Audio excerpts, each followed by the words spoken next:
Hi there, it's Maddie from the Vegan Yogi Traveller, and today I'm here with you to share my experiences of living in conscious communities during COVID-19. Now, this is definitely not something that I planned or something that I ever thought I would end up doing in life, but it's the way that the universe led things to work out. And I just wanted to share that with you because it's been quite an interesting journey. So I guess like every good story, I should start back at the beginning. So I was living in Hamburg in Germany, and I was just supposed to come out to Australia for like a 2-week holiday, attend my auntie's wedding because she's from Melbourne, and then I was going to go to Bali for like 7 weeks. That was the plan. COVID wasn't really that big a deal when I left, so I flew on the 9th of March. So in Hamburg, people knew about it, all the anti-bac and stuff was sold out, but it wasn't yet quite such a big issue as it is now.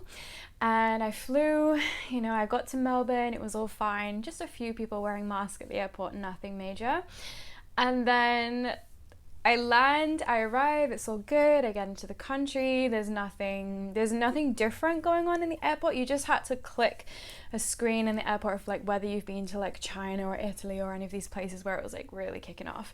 But that was it, super simple to get into Australia. I was there for about a week. My auntie had a wedding and everything, it was great, there was like a lot of people there. Again, it wasn't such a big issue in Australia. And then about a week later, shit starts hitting the fan, everything starts kicking off and getting really, really strict, as it should have done. And I'm like, okay, so I don't know, this really flipped plans for me because countries started closing their borders, as you guys know, right? And at this time, Bali was still had their borders open, and I was really, really contemplating because I really wanted to go there. I was supposed to be volunteering at the Bali Spirit Festival, and I just have such a huge calling to go back to Bali. So I was really in two minds about that.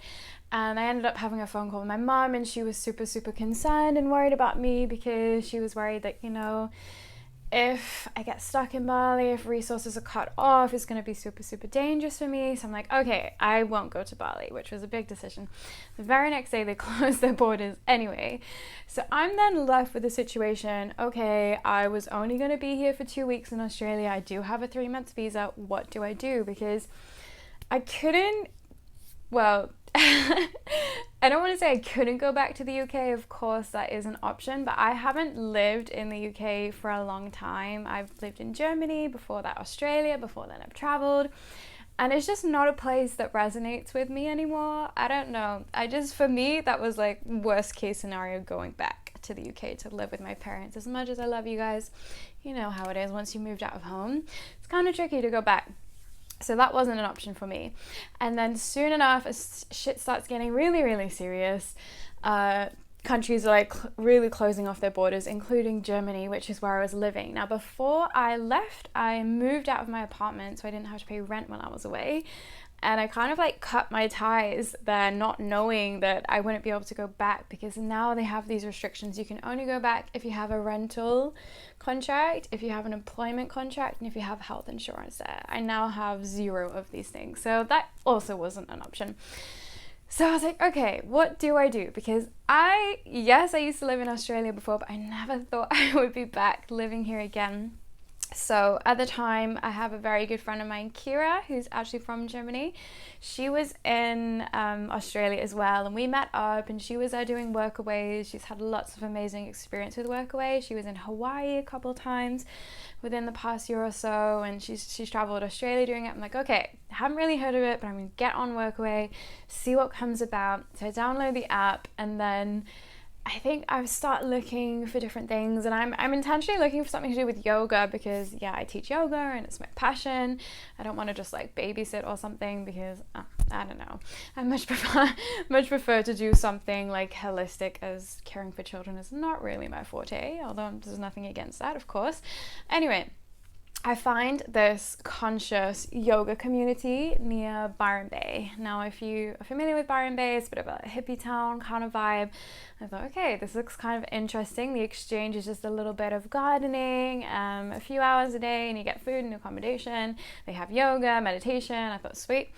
So I wrote the lady a message. Within about 20 minutes, she responded to me and she was like, yep, you can come here. Can you get here by Monday? That day when I messaged, it was Thursday. So I booked my flights. That, like, as soon as I was like, yes, sweet, I'm coming, I booked my flight in the moment, and that was it. Then the crazy thing happened was that as more and more restrictions are building, it was becoming very uncertain whether you're allowed to travel domestically, like to different parts of Australia. As you guys know, Australia's a huge country. They have different states. And the day that I was flying, that was the day that they were cutting off all non-essential travel between the states. So I was like, shit, will I get there? I don't even know what happens if I don't get there. It was just a lot going on in my mind. So I'm like, okay, angels, please, please, please get me there safely. Like, I was so worried that it wasn't going to work out. Anyway, so that evening I get an email, your flight has been cancelled for the next day. I'm like, fuck, like, what am I gonna do now? Like, I mean, I could have stayed in Melbourne with my auntie, but she literally just got married and the honeymoon got cancelled because they were supposed to go to South America. And I'm like, she doesn't want to spend her honeymoon period with me in a house. So anyway, luckily, when I read a bit further on in that email, they said they've moved the flight back to the afternoon. I'm like, okay, well, 12 o'clock is when they were cutting off all the borders. So that was kind of scary. So anyway, long story short, I make the flight. I get there safely. I got an Uber to the place. The driver was an absolute angel. It was all super sweet. So that was my entering into this whole journey of living in conscious communities. So I got picked up by the lady who was on Workaway, who was running the community, and she literally, there was a couple other backpackers in the car as well, and she was like driving like into the bush, like into the middle of nowhere, like there wasn't anything for so long. And I'm like, okay, this is gonna be good. Like, it wasn't my intention to, you know, just be living in nature in the middle of nowhere, but that, who would not want that, right? So it was pretty surreal, like driving into the bush and then getting there, and there's no there's no proper electricity. I think they had solar, maybe. I think they had solar, right? That would make sense because it only worked in the daytime. And also there was no toilets, like flushable toilets. They had compost toilets, which was definitely interesting. And yeah, they only had rainwater. So it was very secluded and a very simple lifestyle. And I thought, what an adventure. And I stayed in this beautiful room that was kind of like up these stairs, and it was like overlooking the rainforest, and I was taking little Instagram stories, and everyone's like, oh my god, how did you get to Bali? I'm like, actually, I'm not in Bali, I'm in the Aussie bush.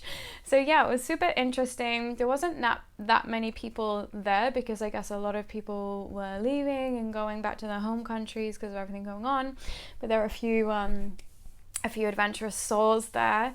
And yeah, we connected really well, and it seemed to be like a really cool space. So how it was that there was yoga every morning at 6:30, and I ended up saying, you know, I teach yoga as well, so I ended up teaching some classes too.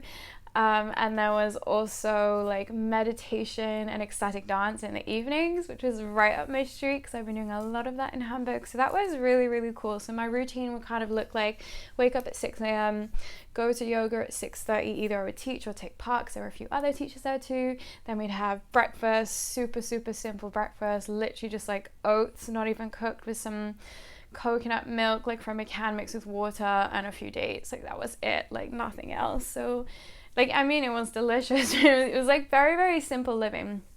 And then we would work for like 3.5 hours. It was mainly like weeding and like, yeah, mainly weeding actually, because this was like quite a large property, and some people would like tend the gardens, the salad gardens, and everyone had like these different roles in the community. And yeah, maybe I should talk about that actually. Sorry, Gemini, so I'm just gonna go like off on loads of different tangents here.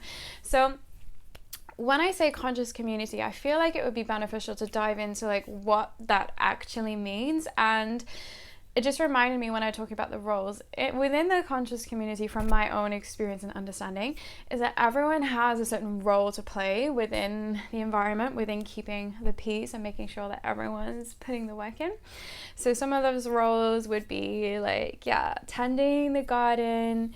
Some of those roles would be cooking community meals for everyone, which I also did a few times. Some of them would be like doing a cleanup or organizing and running different events and workshops, which I also did a few times. And it was just like this collective feel where, like, if one person isn't pulling their weight, like, it becomes very, very obvious within the community space. So like within these conscious community setups, like everyone needs to be putting in an equal, if not more so, amount of work than they could do, because that will like keep the community thriving. The guys, I feel sorry for the guys, their job was like to empty the compost toilets, which is kind of disgusting, and remove the pythons when they got into the toilets as well. That was really scary. So yeah, within these community settings, everyone has a role to play, and it's just, from my experience, it's just a very, very simple and holistic lifestyle. So the first community I was at was based on permaculture, so like working with the land to make the most out of everything that you do in every way. So like everything is reused and recycled. So as an example, they had jackfruit trees. I don't know if you guys know jackfruit, but they're really delicious. You can make a nice like yummy vegan pork with it. And so they have these huge jackfruits, and they'd come down and we cut the jackfruit open, and then you would, eat the flesh of the jackfruit. If there was any leftovers, people would make like chutneys and jams from it. Now, if you've had fresh jackfruit before, it's got like a big kind of stone inside, about this big. And if you leave them out to dry, then you cook them, they actually are like beans. Like, you can eat them like beans. So then we would use those beans within our community meals, and then the skin of the jackfruit would get thrown in the compost. So that's just like a little example of permaculture, like using absolutely everything over and over and over again to create the most sustainable outcome possible, which is pretty cool actually. So I was learning a fair bit about that, and just learning like the different ways you can save different seeds and plants and just create all of these different chutneys and concoctions from the limited resources that we had around us, because we were only like eating, well, we were mainly eating from the garden, and we're lucky they grew a lot of their own vegetables and salads and fruits. Things like rice, they were buying in bulk, which in the end got cut off because of the whole corona thing. But yeah, we were eating like 90% from the garden, which was amazing. So yeah, within this community living space as well, it seems to be like quite a family vibe. Like everyone's kind of like doing things together. Like if there's people who are playing instruments, they'll be like jamming together.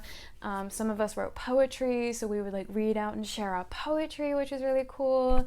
And just do like meditations together, and I would sometimes run a few little workshops of like my offerings, and some people had flow toys, and yeah, it was just like a really, really cool vibe. And it was nice because everyone was kind of like on the same frequency of self-development and diving deeper into their own lives and trying to expand their consciousness in different ways and different levels.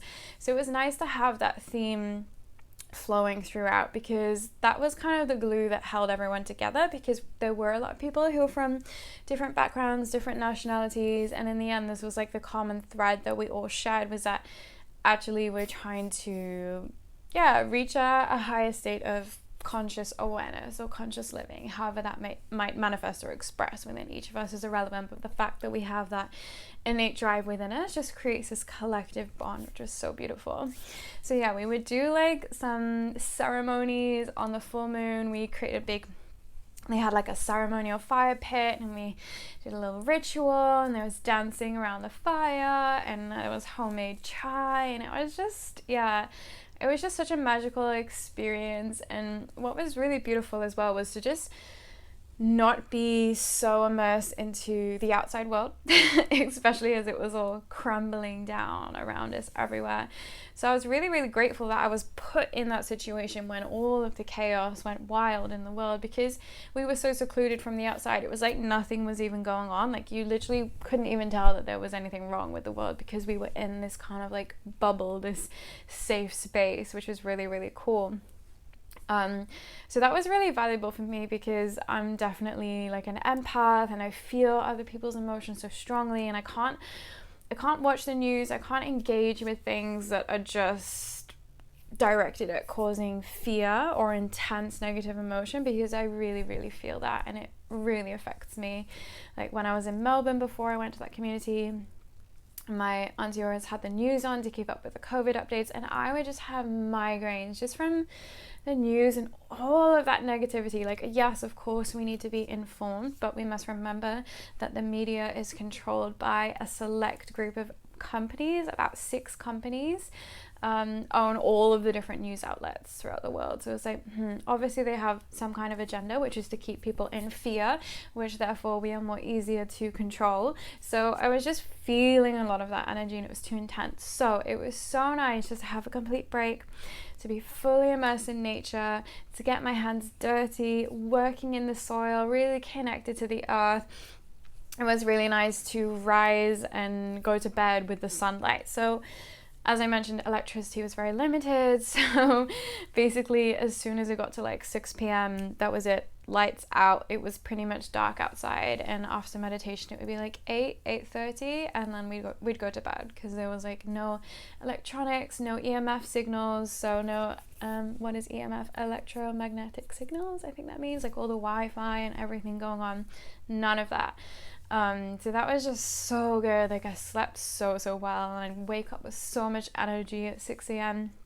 So that for me was super valuable within the whole experience. And I think as well, just living communally, like knowing that there's always someone that you can go to if you want to talk about something, or if you're in this kind of mood, you can go and play with these guys who are a little bit more playful, or if you want to have a really deep serious chat, you can go to this person. Like there just seemed to be everyone for each and every need that you could have. And if you did want a little bit of space, it was a huge property, so there's different areas that you go to and just chill and relax and meditate. Yeah, so that was really quite an amazing experience. And I'd never really thought about living in communities before. I don't know why I'd not thought about that, because I'm very much interested in this alternative living or more holistic lifestyle. But yeah, it was a really beautiful experience. It was interesting because it basically used to be an old like Osho ashram. If you guys know Osho, he was like a very a very alternative tantric teacher in India. Now he was like more focused on neo-tantra, which is much more focused on sex than like the whole philosophy. So he was very much linked into like the sexual energy, and yeah, he was kind of like playing. It was a fine line between like worldly pleasures and like conscious bliss, and he definitely danced in the shadows. If you guys haven't seen the Netflix series, I think it's called A Wild Wild Country, and is all about Osho and his community that he built in America. That kind of was like, in the end, it did not go well. But I definitely recommend checking it out. But it's kind of like, you're not really too sure if this guy's like enlightened or like a little bit of a crook. Yeah, you're not too sure. I don't really know. But anyway, so this community that I stayed at used to be an old Osho ashram. And the two old elderly people who lived there used to live in Osho's community that he created in the US. So it was kind of crazy. I would have loved to have heard the stories, but yeah, it was a little bit of an interesting vibe actually from the people who were living there long term. Like I loved the space, I loved the activities and everything that we were doing, but there was like this underlying feeling that didn't feel quite so right. It was almost like a kind of lack of authenticity. Like, yes, they were teaching the spirituality. Yes, we were doing the yoga and the dancing and the meditation. But yeah, they just kind of felt like something that wasn't quite right. Something that was a little bit mismatched at the level of consciousness that they were projecting out in terms of the actions that were unfolding. So a way that I can explain that is what happened at the end of our time there. At the community. So I think I was only there for like, I can't even remember now it could have been like a month. I don't even know. It could have been like 2 weeks. It could have been 4. I honestly have no idea. I literally had no recollection of time while I was there. I didn't even know what day it was. I was barely on my phone, which was so nice. I don't even know what time period I was there for. Around 2 to 4 weeks. I should probably check. It would be interesting. Anyway, so there was like, I started off with a small group of backpackers who were taking in, and then gradually like more and more people were being brought on into this community and the property. And there ended up being like 20 of us there. And then the Australian government like says that you're not allowed any more than 2 people. I think it was 2. No, it must have been 5. You're not allowed any more than 5 people in one household. And there was like 20 of us. So shit kind of like kicked off a little bit. They were like, look, they called us in a big meeting. They were like, look, you being here is illegal, but we're willing to go to prison for you. This isn't right, blah, blah, blah. And we're like, okay, this is kind of strange, but you know. And then literally the next few days, and at this point they kept bringing more and more people in, which was kind of confusing. But within the next few days of being there, they must have changed something else in the law, whereas like you get like a fine, like a ridiculous fine, like $50,000 fine and like 6 months in jail if you are helping people, if you're taking in people, and if they're staying at your home. If it's like over 5, now you get a fine. And then they were like, fuck. And they were basically asked us all to leave, which was just kind of crazy. But this is where what came in that made me question the authenticity. It made me confirm my beliefs, because the morning that they kicked everyone out, the owner came to me and was like, look, everyone's getting kicked out, but if you want to stay, you can. And they said this to like 4 other people, because they could only have 5. And they said it to the hard workers, because I was weeding like a crazy person. I don't know, I was just really enjoying the weeding. I was so fast. I was listening to music, so they kept on the people who like put in the hard work.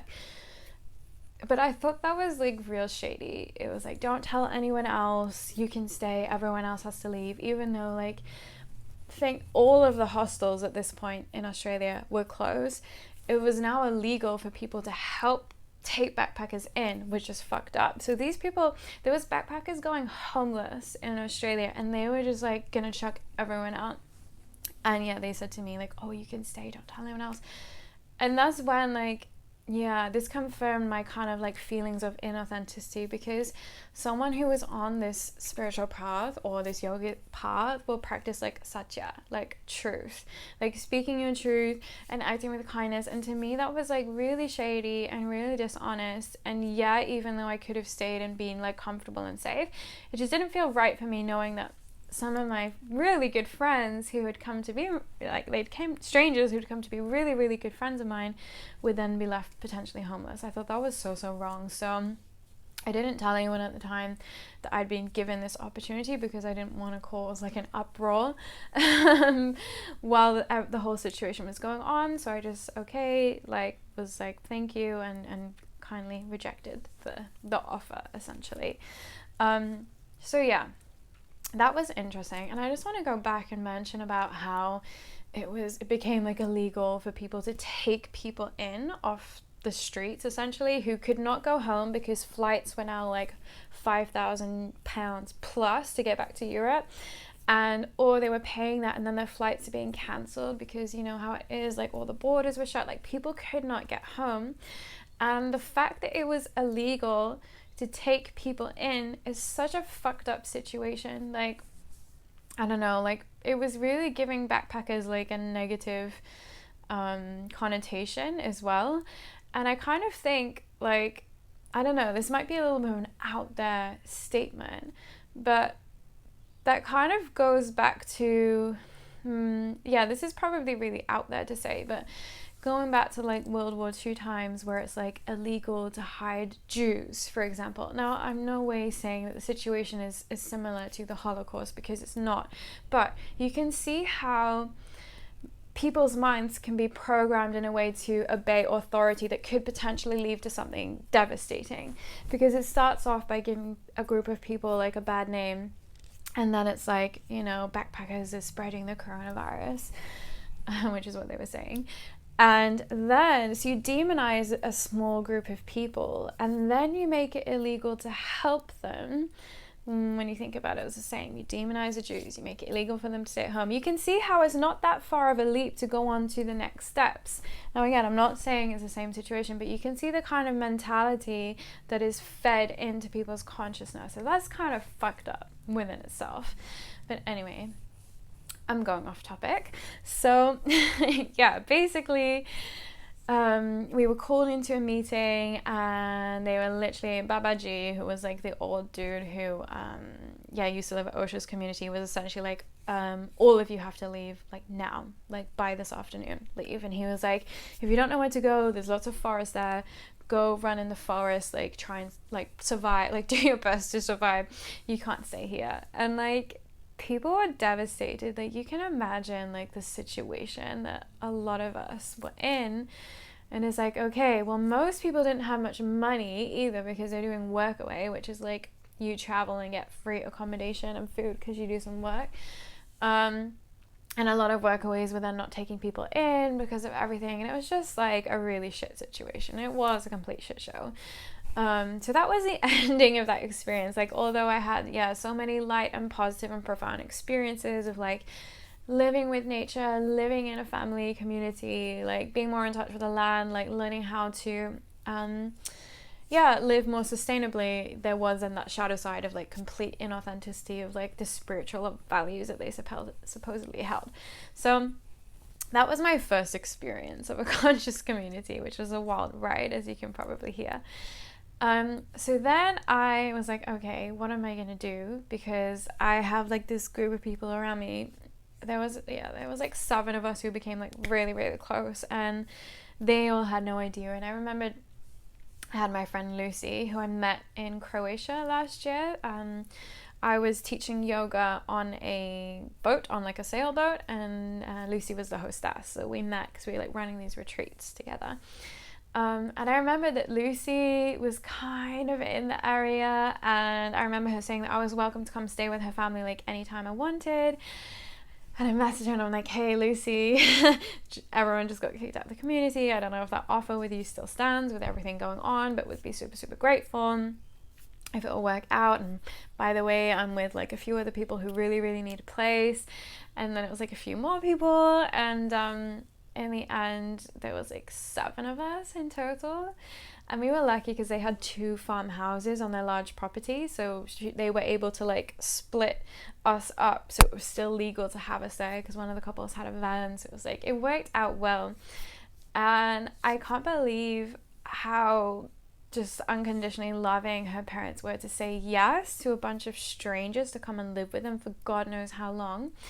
And the crazy thing was, Lucy and her dad drove down in separate cars 4 hours from their place to pick us all up, and then drove 4 hours straight back to drop us off. So it was like an 8-hour journey just to come pick up a bunch of stragglers who were like kind of helpless, essentially. So I was just like overwhelmed by how beautiful and how profound that level of generosity actually is within the world.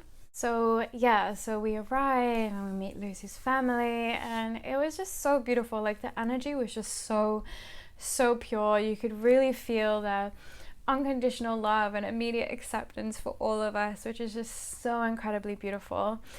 And this was one of the most magical experiences that I have had. And it was a conscious community in the sense that everyone was like working together, and there was all different projects that need to be worked on. Again, it was like very, very sustainable. Like, there was like the rainwater was collected, and everything's homemade food-wise, like homemade bread, homemade kombucha, all these different relishes. And they also had vegetable gardens, and they were farmers as well. They were organic farmers. So it was just so beautiful to be wholly accepted by these people. And little did I know that Lucy's dad is basically a shaman and has trained in like all of these different healing modalities, and her sister Beck as well is trained with shamanism. And I was just so happy because we arrived and shortly after it was the full moon, and again there was a ceremonial fire space, and we had a beautiful full moon ceremony, a shamanic full moon ceremony. And then there was dancing around the fire, and the stars were so bright because this was literally in the middle of the Australian bush, nothing around for ages. And it was just incredible. I'm like, wow, like how did I end up here? Like, it's so crazy. Like every situation I've been in, somehow I just land in like the perfect place in the perfect time. Like, again, while the rest of the world is going fucking crazy with everything going on, I'm in this beautiful space in nature where it just seems like there's nothing wrong with the world. Like the stars are shining brightly, we're dancing around the fire, we're eating healthy organic food, we're immersed in nature, we're just bonding and connecting so well. And it was so beautiful because the seven of us who'd been from the other community all had like a nice bond, and we just mixed so well with Lucy's family, and we do all these activities together. So I ran like a new moon ceremony at that time. My friend Amaya ran a massage, a trauma releasing massage workshop that she learned on her yoga teacher training course. We did yoga together. We just would have like random potlucks and movie nights, and they had a beautiful bath outside. So we bathed under the stars and like eating chocolate. I'm like, how the hell is this life? And yeah, they had a sauna in the living room, and every Friday they'd put the sauna on, and each week they'd have a different essential oil mix. And it's just like, how is this my life right now? I don't know. It's so crazy. But again, it was this experience of like living away from society, learning to be dependable upon the land, and depending on the resources that you have around you. Like the water was very limited there, so you had to be very careful. And when the waters run out in Beck's house, you had to go and wheel out this huge water barrel and fill it up and bring it back in. And again, everyone just kind of like had to play their role to keep the community running. So yeah, it was an amazing experience. And I feel like for the first time in my life, I was actually able to just rest on the land and just not do anything. Like, I don't know, my whole life I've either been studying in school or then at university. And when I finished university, then I shortly after became self-employed, and it was like hustle, the spiritual hustle, but still took a lot of my energy. I would teach about 10 or 11 yoga classes a week. I'll be doing all my retreats and online workshops, and I love all that stuff so much, but it definitely did drain my energy because I pushed myself too hard. So when I was here, the Wi-Fi was very limited as well again.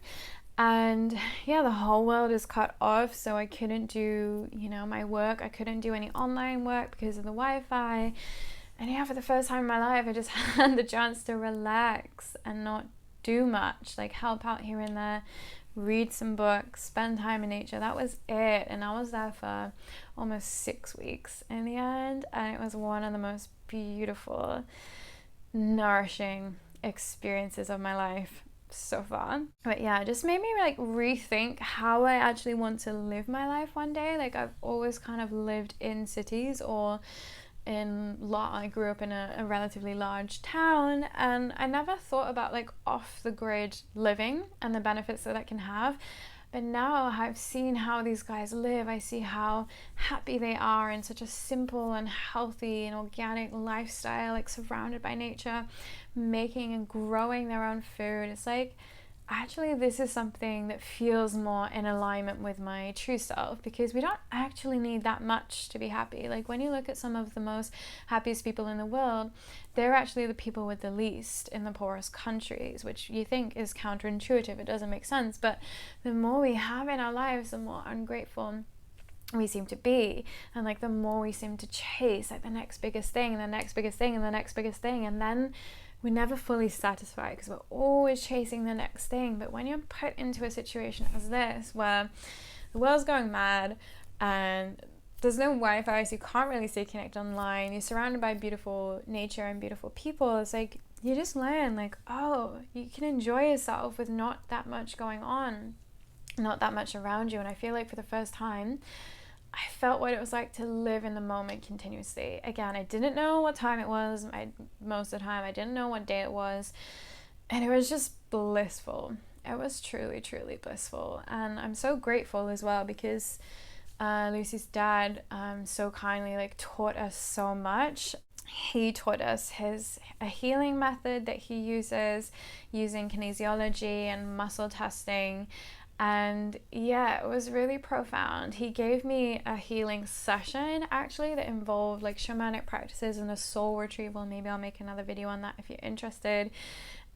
He taught us this healing method and we were trying it out on each other, and we had some really profound releases. It was just so crazy. And yeah, there's some very, very magical stories that that happened on that land as well. He's very much into energy work, and we created this energy tower for their vegetable garden because their vegetable garden wasn't doing that well, and we built this tower together, and then put our intentions into it, and we're using a pendulum to figure out how it needed to be built. And yeah, just so many magical things happen. Whilst Lucy's dad was working with a pendulum, I used to have pendulums when I was little. You use it yes, no questions, and I used to use it all the time. And I was oh, I really, really want a pendulum. I haven't had one for a few years. I think I sold them. I sold all my crystals when I was living in Australia before because I was moving out of Australia. I needed to travel, so I just sold all my stuff at secondhand markets, as you do. And so I was yeah, I really, really want a crystal, pendulum crystal. And then literally the next day, I was going through the drawers next to the bed I was sleeping in. When we moved there, they emptied all the drawers so we could put our stuff in there because we literally had no idea how long we would be there for. And I opened my drawer the next day because I was looking for something, and there was a rose quartz pendulum in the drawer. And I'm what the hell? How did this happen? Because I didn't verbally express to anyone I wanted a pendulum. I just thought it in my head. And then I thought, okay, I didn't use it for a while, and then in the end, I think a week later, I'm to Lucy's dad, I'm I really wanted a pendulum, and I think I kind of manifested it, it appeared in the drawer. And I was is it yours? I showed it to him. He's that's not mine. He's I've never seen that one, but it's yours now. And I was what the hell? It was so crazy. Instant manifestations were happening. This land was so magical, so sacred. They even had a crystal patch. They had a few crystal patches in the earth because I think they had 5,000 acres of land. And yeah, I went down to the crystal patch and was digging up these crystals from the earth. I'm what the hell is this place? It was just amazing. It almost doesn't seem real. It kind of felt I was living in some crazy fairy tale experience. Yeah, it was next level. And it was so nice to just feel the authenticity of everyone there and feel that everyone cared. And we would have these weekly sharing circles where we'd meet up as a whole collective unit, because we were living in 2 different houses that were about 3 kilometers apart.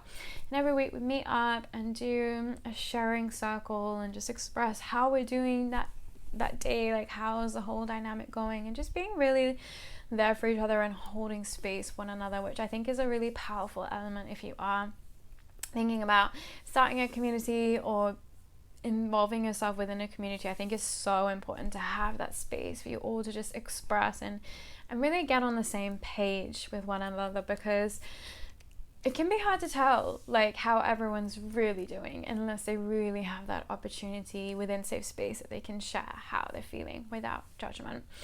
Yeah, so I think I'm going to wrap it up there, because I think this has been a little bit of a long one. There are so many more other details I could go into, but I don't want to make this video a little bit too long, because I just wanted to give you an insight into my experiences of living in conscious communities during COVID-19. And yeah, I guess I'll just summarize briefly.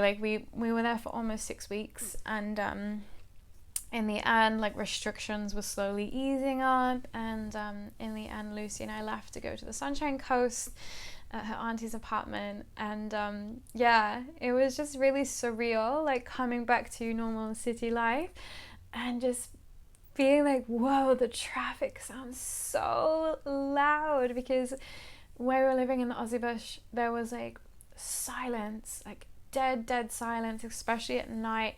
Like one night I walked back from one house to the other, just lit by the full moon and the stars, and I'd never heard like such silence in nature before. It was profound, like so healing. So it was, yeah, really overwhelming to come back to really like busy, well, it wasn't busy, but to me it felt quite busy city life with buildings, and going back into the supermarkets and drinking the tap water that tastes like pure chemical after drinking just rainwater for the past 2 months was just crazy. Oh, I feel like I've adjusted now. But yeah, it was a very intense shock to go from one extreme kind of to the other. But yeah, overall, I'm just so grateful for my experiences, and I can definitely recommend, if you ever have the opportunity in your life to try out living in a community, do it, because you'll learn so much about yourself and so much about people and how society can maybe be more collaborative within the future. Like I really feel like these kind of communities are the way forward in life, especially in terms of like growing your own food. Like if a group of friends or people can get together, get a little patch of land and grow their own vegetables, like that's it. Like you can sustain yourself. You don't have to rely on supermarket foods are filled with like chemicals and all these pesticides. Like it's actually pretty simple once you get everything going together to just be more sustainable and be more in harmony with yourself, within nature. Even within a city, if someone can just have like find or rent, I think you can rent like small patches of land to do that stuff now. I think this is the future. This is really what we need to do.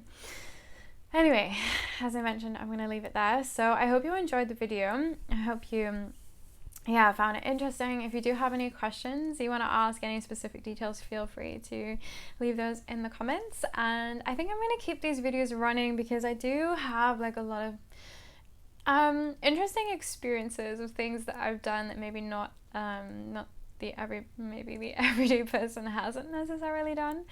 So yeah, I'm gonna keep these like my experiences of videos flowing, and hopefully you'll enjoy them. So thanks so much for tuning in. If it feels good, you can subscribe, give the video a like, and I'll see you next time.